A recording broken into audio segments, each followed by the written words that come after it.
Me presento, soy Catherine Vicente Montoya Rivas. Varroa destructor es un ácaro contagioso que afecta a las abejas adultas y a sus crías y las utiliza como un único hospedadero. Se clasifica como un ectoparásito y también como un parásito permanente durante la estancia en las abejas y durante la fase parasitaria. En cuanto a las características para identificarlo, podemos decir que es el único parásito de las abejas de miel que se puede visualizar macroscópicamente sobre las abejas en todas sus etapas. Y característicamente se identifica porque las hembras poseen un color marrón rojizo y los machos un blanco amarillo, como se observa, y que por lo general los machos son más pequeños que las hembras. Para identificarlo se emplea la prueba diagnóstica por filtración, que consiste en adicionar etanol al 70% a una muestra de 200 a 300 abejas contenidas en un contenedor con una malla y que debe ser agitado alrededor de 2 minutos. Posteriormente se va a realizar el filtrado de los ácaros en el alcohol y se va a observar si hay presencia o no de varroa en lo que es la tela. Luego se procede a hacer el conteo y la interpretación del porcentaje de infestación. Hola, mi nombre es Marcel Samuel Ignorante y les voy a explicar un poco acerca del parásito varroa destructor. El ciclo biológico de varroa destructor posee dos fases, una fase forética y una fase reproductiva.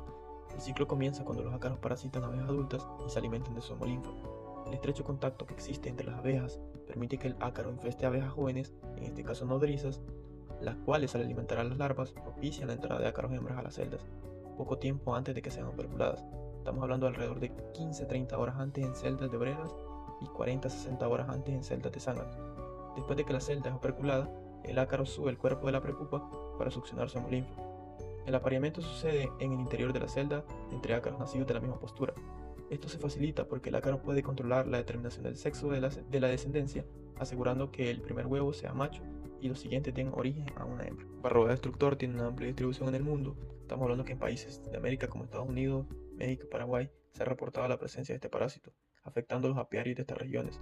Para el año 1996 el ácaro fue localizado en Guatemala, lo cual obligó a las autoridades del resto de las naciones de Centroamérica a tomar medidas necesarias para prevenir su ingreso.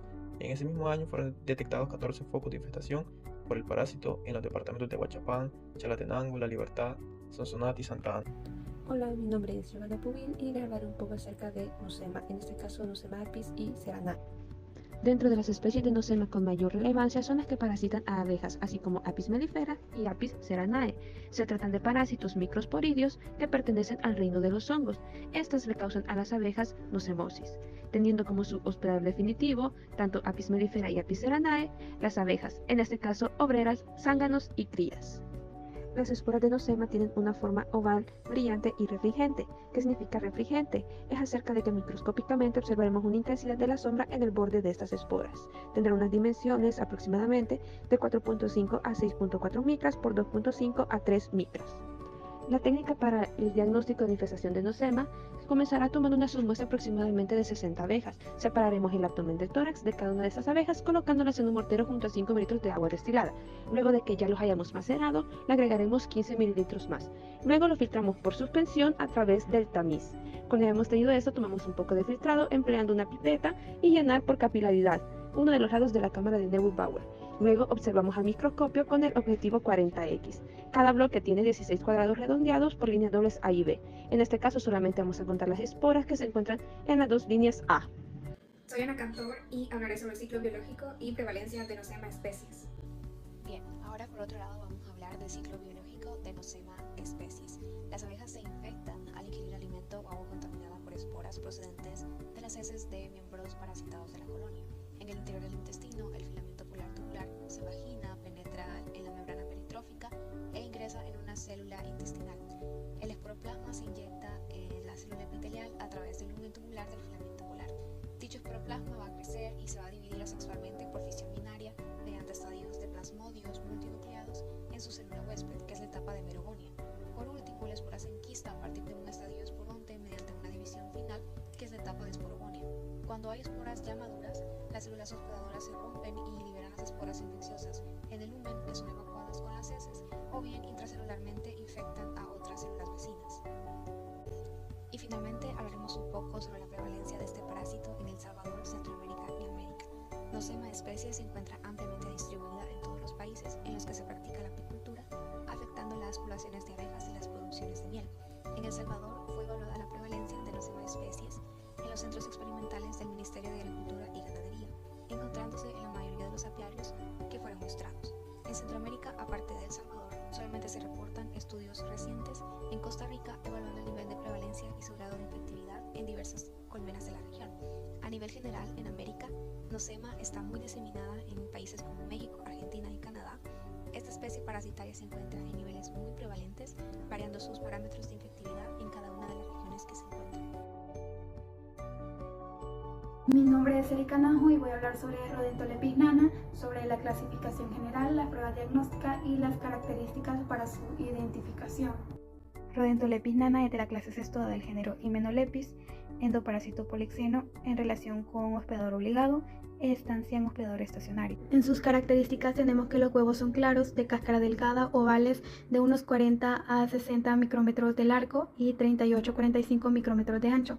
El embrión es esférico y de paredes finas con una pequeña perilla en cada polo, de las cuales emergen finos filamentos. La oncosfera, embrión hexacanto, posee 3 pares de pequeños ganchos. El escolex tiene 4 ventosas desarmadas y un rostelo retráctil con un único anillo de 20 a 27 pequeños ganchos. El cuello es largo y delgado y el ancho de los segmentos es mayor que su longitud. Los genitales son únicos y los segmentos son más anchos que largos. Los proglótides maduras son más anchos que largos y trapezoidales. La tenia es delgada y pequeña, normalmente de 25 a 40 micrómetros de largo y menos de 1 milímetro de ancho. La longitud del gusano va a depender del estado inmunitario del hospedador y de la temperatura a la que se aloja. En el examen coprológico, el diagnóstico específico se realiza al comprobar la presencia de los huevos característicos en las heces. Un solo examen coprológico no es suficiente para asegurar el diagnóstico, y en el caso de un resultado negativo se recomienda repetir el examen hasta 3 veces con muestras tomadas día por medio. Mi nombre es Génesis Muñoz y voy a hablarles acerca del ciclo parasitario de Hymenopletis nana y sobre la información encontrada en El Salvador, Centroamérica y América. Los huevos eliminados de las heces del huésped definitivo son infecciosos para otro hospedador definitivo. Los huevos eclosionan en el intestino delgado y los embriones penetran en las vellosidades intestinales y se convierten en larvas cristicercoides en 4 a 5 días dentro de la mucosa de las vellosidades. Luego, las larvas vuelven a encontrar la loja intestinal, se adhieren a la mucosa y se convierten en gusanos maduros de 10 a 11 días. Así, el ciclo de la vida en la transmisión directa se completa en 14 a 16 días. Referente a El Salvador, en una investigación en la Universidad de El Salvador, en la Facultad de Ciencias Agronómicas, se encontró una rata proveniente del mercado municipal de Soyapango, de la especie R. navaricus, lo que representó un porcentaje de 5.88. El porcentaje general de la presencia de Hymenopletis nana en el presente investigación fue del 1.75%. La Hymenopletis nana constituye la infestación de cestodos en humanos más frecuente a nivel mundial, particularmente en áreas cálidas, templadas y en zonas rurales y marginales. Mi nombre es Diana Mariela Orellana Alfaro y yo les hablaré de moniliformes, clasificación, características y pruebas diagnósticas. Moniliformis es un acantocéfalo endoparásito heteroxeno que tiene una relación con el hospedador obligada y la estancia en el hospedador permanente. Estos son de gran longitud y estos poseen una pseudosegmentación de cuerpo que lo conllevan a una falsa identificación como una tenia. Son vermes de cuerpo cilíndrico que poseen una trompa y están armados con ganchos. Presentan arrugas transversales que le dan apariencia de anillos y estos viven en el canal digestivo. No tienen tracto digestivo y absorben los nutrientes a través del tegumento. La hembra tiene ovarios flotantes dentro de un saco de ligamentos donde se produce la fecundación. Pruebas diagnósticas que se pueden realizar son de necropsia, que sería la disección y comprensión de los órganos del animal, y en el examen corpoparasitológico del examen directo con solución salina fisiológica, colocando muestras de heces en el portaobjetos para luego observar al microscopio los huevos parasitarios, así como se observó en el video anterior. Y en las técnicas de flotación se utiliza un tubo de ensayo de 5 ml de solución azucarada saturada y se agrega 1 gramo de heces dejando reposar durante 20 minutos.